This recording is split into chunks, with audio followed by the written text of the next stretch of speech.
El tema de Haití es un tema sobre el tapete y el tema de la producción nacional es otro tema sobre el tapete y por supuesto si hablamos con un político también la vida partidaria de nuestro entrevistado. Hoy hemos invitado al ingeniero agrónomo Bienvenido Montilla, un veteranísimo del sector agropecuario, gremialista, no solo del gremio de los ingenieros agrónomos, sino también del CODIA, y una persona con mucha presencia como observador de la vida nacional. Ya es, digamos, una especie de habitué, un amigo de este espacio, y le hemos invitado, entre otras cosas, para que hablemos de ese reto que tienen casi todos los países, pero particularmente en América Latina y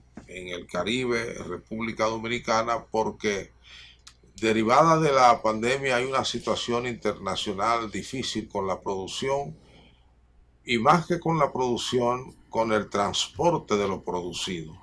Hay una crisis de transporte marítimo inimaginable, miles de barcos y miles de contenedores atascados en los puertos y otras veces que no aparecen.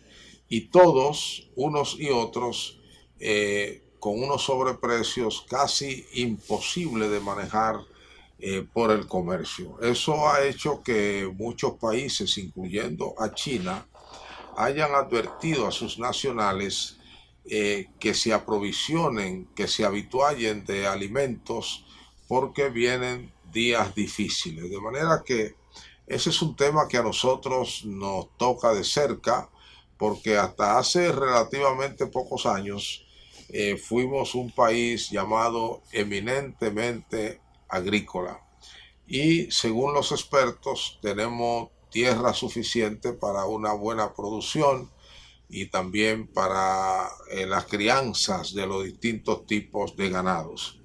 Además de la alimentación de los dominicanos, el sentido práctico nos dice que nosotros también tenemos que pensar en la alimentación de los haitianos, por lo menos de los millones de haitianos que compran en República Dominicana, y con los turistas que cada año nos visitan, que ya sobrepasan los 5 millones de personas, y que este año, a pesar de la crisis, probablemente esté por encima de los 4 millones y medio de personas. De manera que el reto es grande para un sector agropecuario que probablemente todavía reclama muchos cambios. El ingeniero desde su experticio y desde su sabiduría y experiencia, porque trabajó en el sector agropecuario desde agrónomo de área, que es el punto, el escalón número uno, y es el escalón que conoce realmente dónde están todas las tierras y para qué sirven y si están o no sembradas en nuestro país. Les invito a esta entrevista al ingeniero agrónomo Bienvenido Montilla.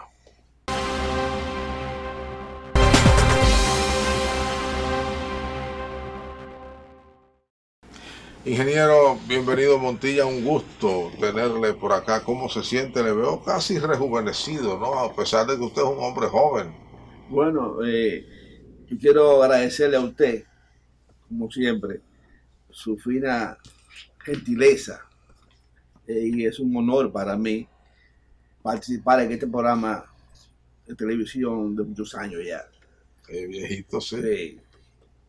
Eh, Usted acaba de dar una introducción muy importante y es que según se vislumbra y lo señala uno de los países más avanzados del mundo ahora mismo, que es China. Sí, seguro. Eh, Cuando los chinos, el gobierno chino y el país en general, le da un aviso a su población de que se abastezca de productos alimenticios, porque se supone o prevén que en el año 2022, que casi llegando, puede producirse una escasez de alimentos. Dentro de 2 meses. Dentro de 2 meses. Y eso es, si tú ves a tu vecino con un problema, y un vecino como ese, un vecino importante, lo más correcto es que tú tomes medidas precautorias. Correcto. Y en ese sentido yo quiero saludar la medida que tomó el presidente de la República, el licenciado Luis Abinader, en el día de ayer, en una rueda de prensa que anunció al país, junto con el gobierno, el gabinete agropecuario en el Palacio Nacional, y es el subsidio en 1.600 millones de pesos a la compra y la adquisición de los insumos esenciales, de uno de los insumos esenciales de la producción agropecuaria, que es los fertilizantes, que son los fertilizantes. Yo escribí en el periódico Hoy, no sé, hace como varios meses, advirtiendo el incremento del precio de los fertilizantes, los agroquímicos, pero básicamente los fertilizantes, y hacía énfasis en que la urea y los fosfatos habían duplicado su precio. Y eso el presidente me acaba de dar razón. El presidente acaba de subsidiar con 1.600 millones de pesos a la compra, la adquisición, la importación de los fertilizantes. Aplaudimos esa medida, no debemos extrañarnos. Aquí eso es una noticia de primera plana, pero en Estados Unidos eso es común. Exacto. El gobierno norteamericano y los gobiernos europeos, la Unión Europea, eso es diario, eso es común, el subsidio a la producción agropecuaria, y en eso hemos venido abogando hace tiempo de que el gobierno subsidie la producción agropecuaria. También en ese mismo orden vemos con beneplácito, saludamos la medida que tomó el ministro de Agricultura, Limber Cruz, y lo decimos también en el periódico Hoy, lo pedíamos, abogamos por eso, y es que se invirtieron 450 millones de pesos en la preparación de tierra gratis a los medianos y pequeños agricultores. 15,000 pequeños y medianos agricultores fueron beneficiados con eso. Eso es otro subsidio. Sí. Es otro subsidio. Dice que es un ahorro para el agricultor. No, es un subsidio del gobierno a la producción agropecuaria. Se hacía antes de manera tradicional, después se dejó. No, el momento bajó muchísimo. Exacto, pero ahora hubo un momento de olvido del campo. Sí, pero ahora mismo el gobierno retomó la posición como debe ser. Más de 12,000 maquinarias agrícolas, tractores agrícolas, intervinieron en esa licitación. 700,000 tareas de tierra fueron aradas. Sí. Y esa noticia también es importante, como si fuera los fertilizantes. No menos cierto también, aprovechando la pregunta suya, muy interesante, es que el gobierno también, y también nosotros mismos lo dijimos en el periódico Hoy, que sembremos maíz y sorgo para alimentar a nuestros pollos y a nuestros cerdos. A retomar ese proyecto. Se tomó 300,000 tareas de tierra, fueron sembradas en el Luperón y en varios sitios del país para producir. Su amigo Vargas Payano fue la persona que empezó en el sur profundo. Sí, yo recuerdo. A sembrar. Sí, yo recuerdo. En Oviedo, la zona de Oviedo, Guancho, la colonia, provincia de Pedernales, una sabana tremenda Toda que esa hay, tierra un poco que era seca, sembrada de algodón, anteriormente. exacto. Ahora en ella hay el parque eólico, muy interesante, Sí, sí, sí. el parque eólico.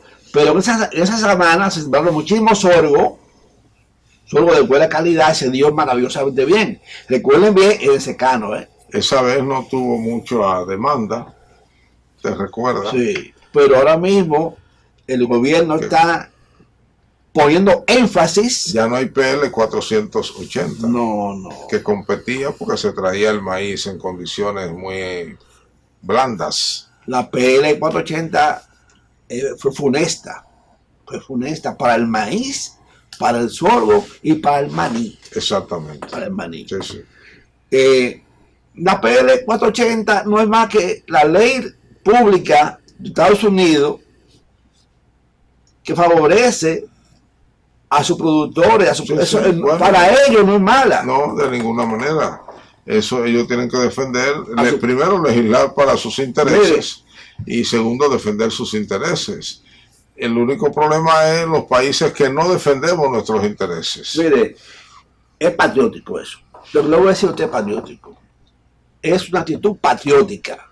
Los gobiernos tienen el deber patriótico de proteger su producción agropecuaria.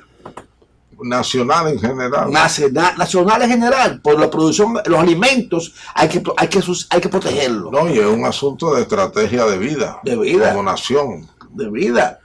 El país que no tiene cómo autoalimentarse no sobrevive. No sobrevive. No, es vulnerable. Yo recuerdo en la época de estudiante secundaria. Que Dios guarde, ¿no? Hace tiempo ya de eso. Yo recuerdo que nosotros teníamos siempre, ahora existen las redes sociales. Sí. Las redes sociales, la internet. Antes no existía eso. Usted recuerda que antes no existía el almanaque mundial. Sí, sí. Un librito. No, y el Chimoteo y Radio Bemba, que siempre eran las redes sociales. Pero yo me voy a enfocar sobre el almanaque mundial. Sí. Yo tengo en casa todavía un almanaque mundial del año 82. El almanaque mundial traía todos esos récords. El almanaque de Bristol. Es también muy interesante. El almanaque mundial traía todos los numeritos, la producción. Yo recuerdo siempre. Todavía viene el almanaque mundial, ¿eh? Y hay gente que lo compra con fidelidad porque tiene las últimas informaciones. Yo recuerdo que traía siempre nosotros buscamos cuáles eran los países que más producían cerdo. Y siempre estaban arriba China, Estados Unidos, Argentina. ¿Usted recuerda de eso? Sí. O sea, todos esos países poderosos, el G8, el G20, siempre tienen interés en proteger su producción alimenticia. Lo que le llaman ahora la seguridad alimentaria. Exactamente, sí. Usted se acuerda bien de Jackson Scholl, que insistía mucho, el famoso teórico de la reforma agraria chileno, que su amigo Fran Rodríguez lo trajo varias veces aquí al país. Y él era un abanderado fanático de la soberanía, le llamaba él, alimentaria. Un país no podía ser soberano territorialmente si no era soberano en términos alimentarios, porque ante cualquier conflicto que no tiene que ser armado, usted queda en condiciones de extrema vulnerabilidad. El de ahora no fue armado. La pandemia no fue armada. No. Y nosotros sobrevivimos a la pandemia porque teníamos productos alimenticios. No, y todavía usted ve los plátanos, que como dicen en mi campo, que ni botando se acaban. En ese sentido. Ahora, mire, déjame decir algo que no se me olvide. Yo vi en el periódico de ayer o de hoy una noticia que parece que es sencilla, pero para nosotros que somos ingenieros agrónomos, y yo que trabajé en la parte de investigación agrícola, yo vi una noticia que me gustó, porque uno siempre vive criticando las cosas mal hechas. Así es. Pero obviamente somos parcos lentos con las cosas positivas. Con las cosas positivas. A veces la vemos y no la mencionamos. Yo no. Yo las cosas positivas las señalo como las negativas. Yeah. Y vi una noticia que me gustó. Fue que el IDIAF, que es el Instituto Dominicano de Investigaciones Agrícolas y Forestales, reinauguró, en Baní, rehabilitó en Matanza de Baní la estación de frutales. Y al mismo tiempo el amigo mío que todavía en ese cargo, que se llama Eladio Arnaud, ingeniero con un doctorado, y le dije el IDIAF ahora, anunció que con esa estación que se recuperó en Matanzas sobre frutales, también se han restablecido, se han recuperado, se han mejorado 9 estaciones de investigación. Qué bien.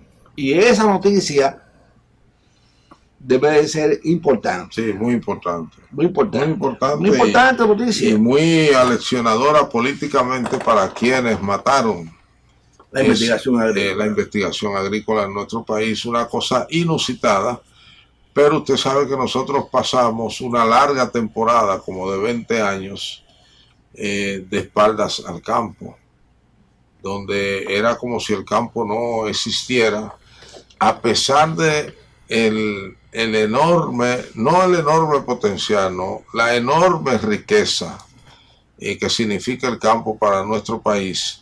Y a pesar de tener un desarrollo turístico como el que tenemos nosotros, que ya se podría decir, y creo que usted me lo ha oído decir otras veces, que el país no necesita exportar alimentos, porque tiene lo que don Eduardo Fernández llamó, cuando era gobernador del Banco Central, una especie de exportaciones internas hacia los polos turísticos. Sí, porque usted lo señaló cuando al principio del programa, en el introito, usted señaló que hay 3 poblaciones que hay que alimentar. Exacto. La nativa, el turismo, los turistas y los vecinos nuestros. Exacto. Que están aquí. Entonces, con esas tres variables, usted está sumando que si nosotros somos 11 millones de dominicanos, somos 15. Yo les quería preguntar, el campo nuestro está en condiciones de responder de manera positiva, tenemos las prácticas culturales adecuadas. Se dice que ha habido eso que en los años 70 llamábamos la descampinización, ya no hay obreros agrícolas dominicanos, no ha habido generación que la suceda. Esos muchachos están con un motor cargando muchachas como pasajeras de aquí para allá y de allá para acá. Mire, yo le voy a decir todo lo siguiente. Hay una porción de tierras cultivables, tierras agrícolas, con vocación agrícola, una gran porción, que nosotros los dominicanos la estamos desperdiciando. ¿Cómo desperdiciando? Dedicándola a una labor importante, pero que puede ser reducida. Yo me voy a referir a la ganadería. ¿A la? Ganadería. Ganadería. Vacuna. Sí, sí. Eso viene de Balaguer. Balaguer decía que había 8 tareas por cada vaca. O sea, ya eso es obsoleto. Ya. Y yo le decía, lo escribía una vez en el periódico hoy también, sobre que Israel, yo nunca vi en Israel una vaca en un potrero. Pero entonces, todo el este, con el permiso suyo, nosotros no podemos compararnos con Israel. Sí, podemos compararnos. Hay actividades agrícolas y pecuarias en Israel que son sencillas. Le dije el ejemplo a usted que hizo la leche rica en Cabral de Barahona, en Cachón.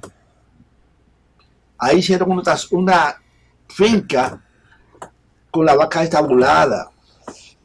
Se sembraban al lado el maíz, el sorgo, hasta la alfalfa, y se la daban a la vaca ahí mismo. En el este hay, por Monte Plata, por ejemplo, ahí yo paso por la Monte Plata y veo 10 vacas en 100 tareas de tierra. Eso no puede ser. Eso no puede ser. Ahí puede haber piña. U otros rubros. Así es. Nosotros tenemos mucha tierra todavía mal utilizada. Yo quiero que nosotros toquemos un punto que a mí me... Vamos a hacerlo en el próximo segmento porque nos están haciendo señas. Necesitamos ir a un segmento comercial.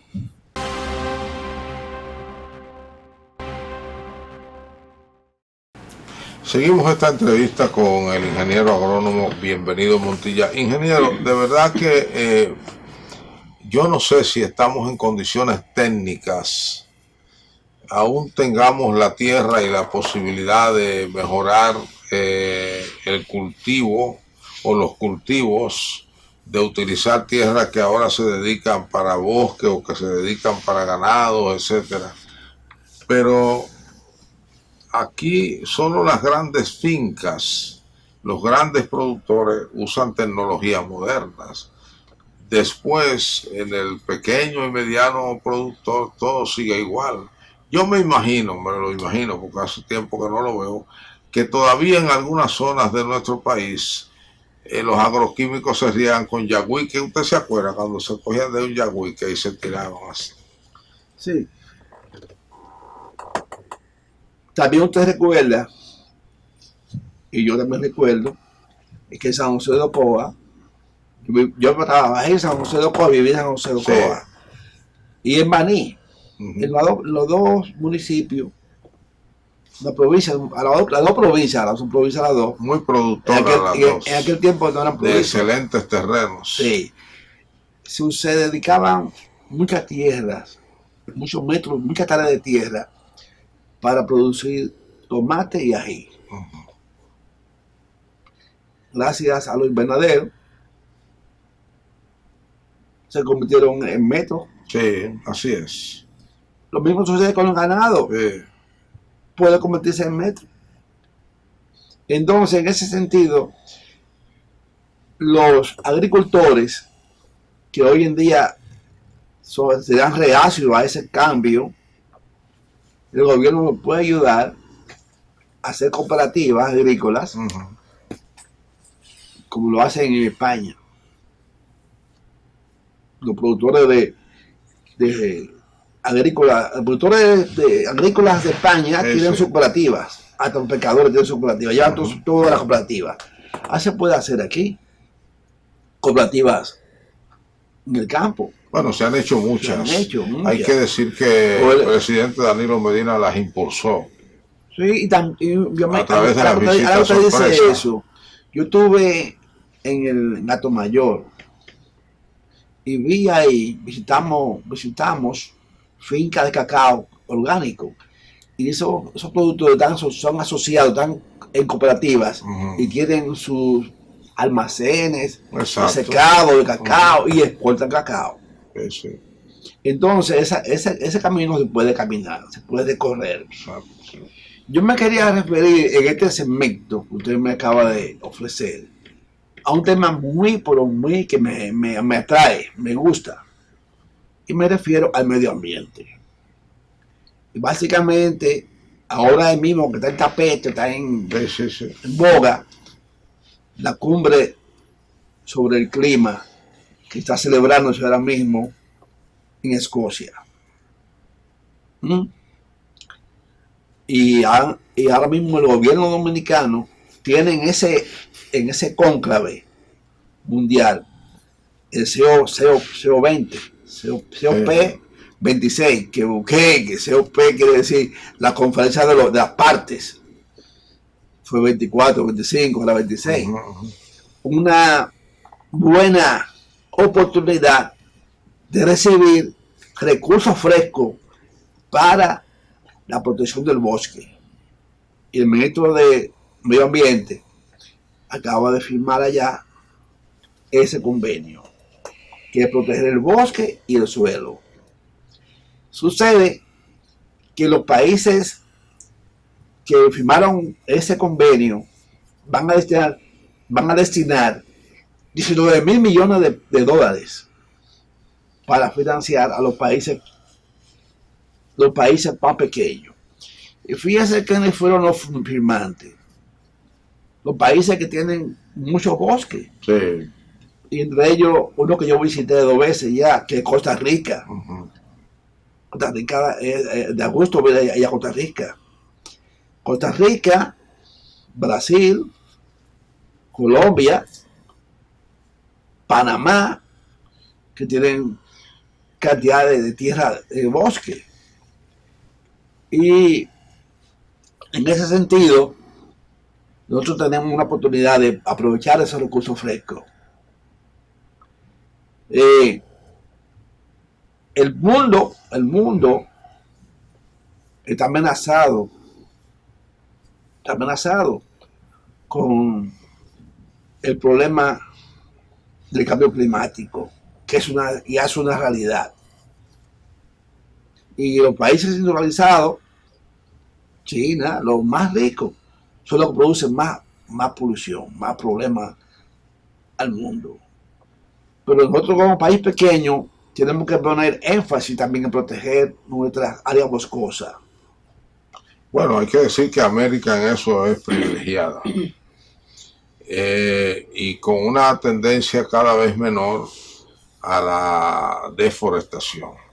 Ha habido mucha conciencia ecológica, como le llaman, sobre el particular, y tenemos naciones como Brasil, descubierta hasta no hace mucho tiempo como el verdadero pulmón del mundo. Sí. Pero tenemos todos esos países de Sudamérica, es una riqueza boscosa, y ahí hay zonas en el Perú, en Bolivia, en la misma Colombia, en Ecuador, donde ni siquiera el ser humano llega. Sí, señor. Que no llegue nunca. Y eso es una bendición. La misma Venezuela es una nación con una buena foresta. Y mire nosotros en los últimos años cómo hemos avanzado. Aquí hay una fiebre de siembra. Todo el mundo quiere sembrar algo en su casa o en su campito o donde sea, y una conciencia comunitaria que la gente protesta tan pronto aparece alguien tumbando. Hubo un caso muy especial en estos días con relación a la cumbre del clima. El presidente Bolsonaro de Brasil fue a visitar a su tierra natal, su origen en Italia, y fue repudiado. Básicamente fue repudiado porque estaban protestando porque el bosque él lo descuidó. Me imagino que los italianos no querrían que él fuera de ascendencia italiana. Sí, y eso el mundo está protegiendo su... Bueno, tenemos casi obligados que tomar conciencia. Claro, tiene que haber un desmonte del modelo de civilización que tenemos. Y eso es a larguísimo plazo, porque tenemos un sistema industrial que es contrario al medio ambiente. Sus actividades son antagónicas con el medio ambiente. Los combustibles que mueven los millones de vehículos que hay en el mundo son contrarios al medio ambiente. Contaminantes. Y los dominicanos, los seres humanos hemos adquirido unos valores culturales determinados que también son contrarios al medio ambiente, de manera que es un trabajo a largo plazo. Hay que insistir porque los efectos negativos ya los estamos viendo. Mire, yo le voy a decir lo siguiente ahora. A mí me gusta la política, como tú sabes. Bueno, usted es político, sí, ¿no? Sí. Me gusta la política. Mire, había una aprensión al principio cuando se nombró al ministro de Medio Ambiente y Recursos Naturales. Inclusive se decía en las redes sociales que su abuelo tenían aserraderos. Sí, como no, lo tenían los Mera, famosos, sí, como y no. yo le voy a decir lo siguiente, para mí en los Mera, los Lora, Augusto Lora. Sí. En este mismo gobierno del cambio. Los Maldonado para el PRD aquí en Bonao, los Ares Maldonado. Sí, eran... sí. Tenían en todo, desde Constanza hasta Bonao. Aserraderos. Entonces, aquí hay fortunas que salieron de los aserraderos. Por ejemplo, este señor que... Los Báez. Que tiene... Los Báez. No, pero yo digo más recientemente, este señor que distribuye los carros Volkswagen ahora, Avelino Abreu. Bueno, Avelino Abreu llega aquí a la capital por un intercambio de tierra por Asierre de Aserradero, por ahí por la zona de Jarabacoa, Constanza. Entonces, había una... Don Alejandro Grullón trabajó muchísimos años en eso en Asua. Sí. Y aquí hay lo que llaman en los historiadores las fortunas nacidas de la tala de árboles en lo que es la línea noroeste y la zona de Asua. Los Báez. Como una enseñanza de los españoles, sí, Buenaventura Báez y su padre. Sí. En ese sentido, yo digo usted que fue una sorpresa, ha habido un cambio, o sea, hay que decir la verdad. El doctor Orlando Jorge Mera ha hecho una labor de defensa del medio ambiente. Yo creo que las mismas críticas constituyeron un reto para él. Y hay que decir la verdad, porque ese departamento, ese ministerio reviste una importancia capital para este país. Yeah. Y hay demasiados frentes, demasiadas vertientes abiertas. Por ejemplo, eso de los basureros, que yo escribí sobre eso, los basureros, eso es una cosa increíble. 200 basureros, 200 vertederos, y igual el número de municipios, donde mezclan, recogen, mezclan y depositan. Si los dominicanos como ciudadanos, cada uno en particular, no toma conciencia sobre la basura. El tema de la basura, no vale políticas públicas. No. Aquí hay un señor que fue síndico, bueno, ya falleció, don Rafael Corporán de los Santos, que después de haber sido síndico de la capital me dijo un día: aquí no hay quien resuelva el problema de la basura, porque uno limpia un sitio y detrás de uno viene el que vuelve y lo ensucia. Bueno, ya se viene la parte educativa, educación, la conciencia. Sí, educación y penalización. Sí, yo estoy de acuerdo con eso. Ambas penas a la vez. Mire, ingeniero, vamos a hacer otro paréntesis para venir a hablar un poquito de Haití, un paréntesis comercial, y también, aunque sea mencionar su partido, ¿verdad? Un país posible. Sí, partido país posible. Usted partido entiende país que, posible. Que el país es posible. Sí, es posible. Bien, regresamos.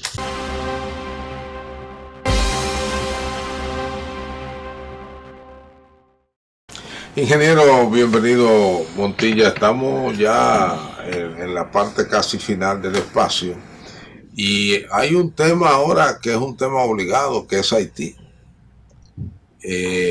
Bueno, Haití está en una situación interna muy difícil. Bandas armadas dominan, dicen, ya casi la 3/4 parte del territorio haitiano.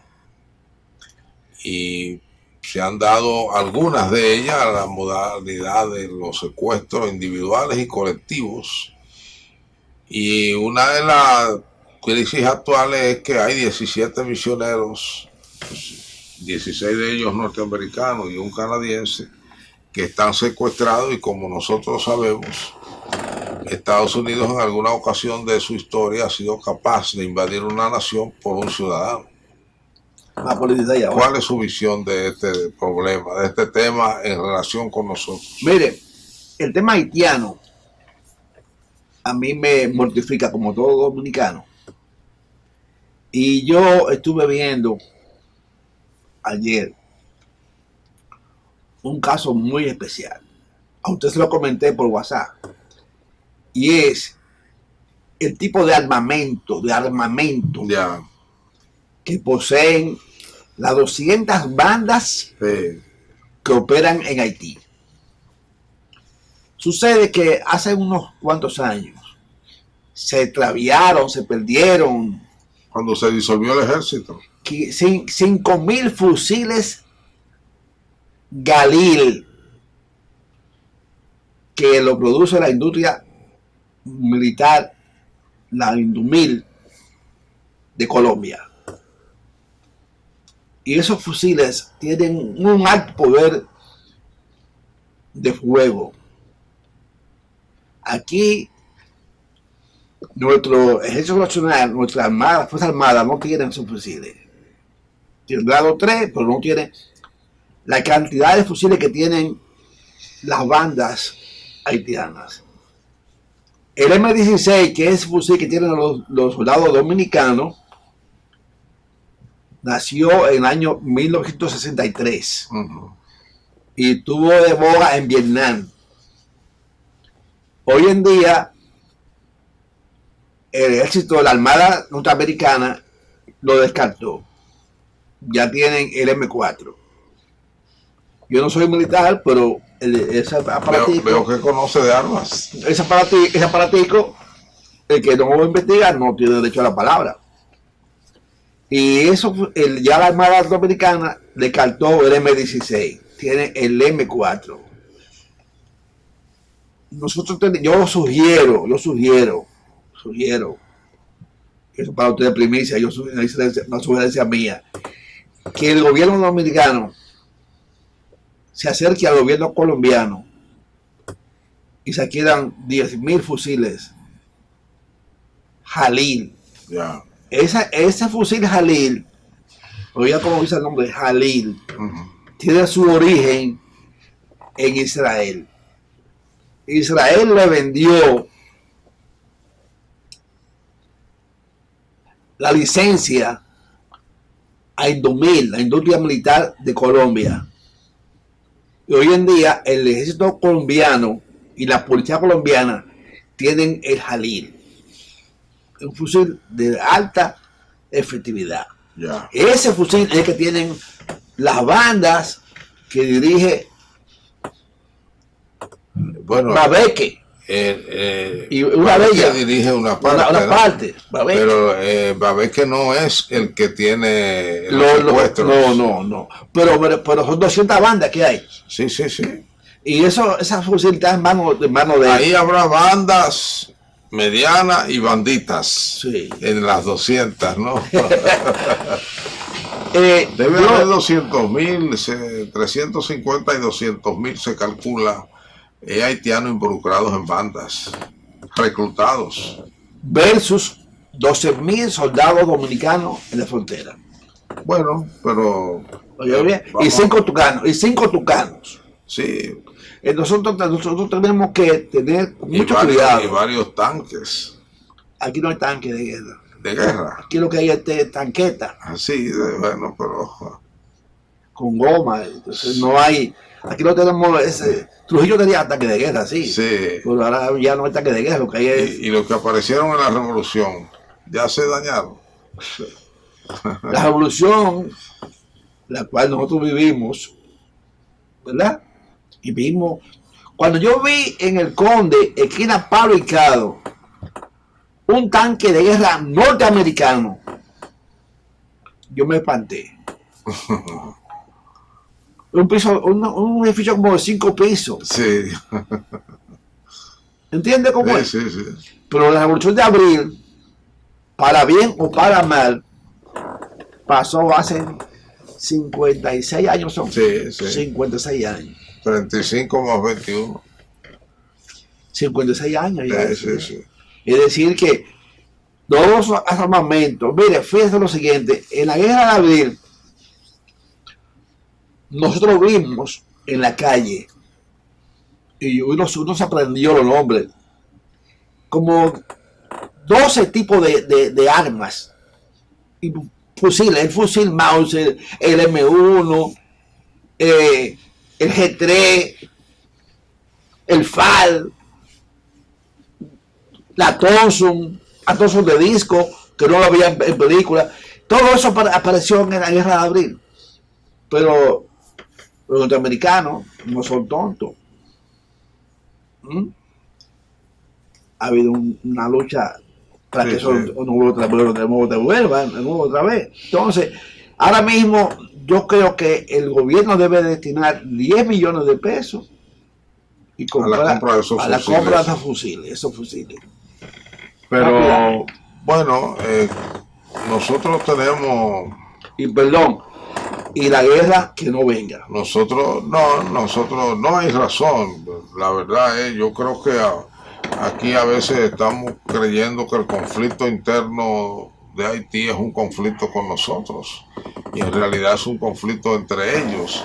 El riesgo que tenemos nosotros es a que haya avalanchas humanas que huyan del hambre, de la miseria, despavoridos y traten de ingresar al territorio dominicano para protegerse.